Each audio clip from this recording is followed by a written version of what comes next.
Dabholi flyover bridge પર ગાબડા પડ્યા અને સળિયા બહાર દેખાયા. ધ્યાન ન રહે તો અકસ્માત સર્જાવાની શક્યતા. ચોમાસાની સિઝનમાં વરસાદી માહોલ વચ્ચે સુરતમાં રસ્તાઓનું ધોવાણ થઈ રહ્યું છે. અલગ અલગ ઝોનની અંદર રસ્તાઓની સ્થિતિ ખખડધજ જોવા મળી રહી છે. સુરત શહેરમાં જાણે રસ્તાઓ પર ખાડા કે ભૂવા પડવા તે સામાન્ય ઘટના બની ગઈ છે. પણ હવે ફ્લાયઓવર બ્રિજ પર પણ ગાબડા દેખાવાના શરૂ થઈ ગયા છે, જે ખરેખર ગંભીર બાબત છે.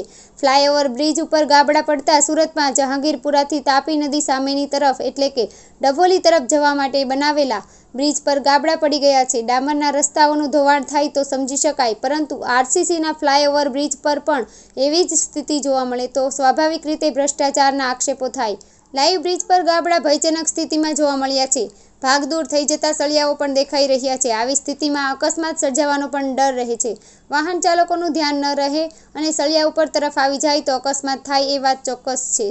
આરસીસી બ્રિજ પર ડામર લગાડીને કામ ચલાવ્યું. ડભોલી બ્રિજ પરથી પસાર થતા વાહન ચાલક હાર્દિકે જણાવ્યું કે હું અહીંથી પસાર થઈ રહ્યો હતો ત્યારે મારું ધ્યાન આરસીસીના ફ્લાયઓવર બ્રિજમાં પડેલા ગાબડા પર ગયું હતું. જો કે આપણે આગળ કાર ચાલતી હોય તો આ ગાબડું મોટરસાઇકલ ચલાવનારના ધ્યાન પર પણ ન આવે. આરસીસી દૂર થઈ ગયો હોવાથી હવે ધીરે ધીરે સળિયા બહાર આવી જશે અને અકસ્માત સર્જાઈ શકે છે.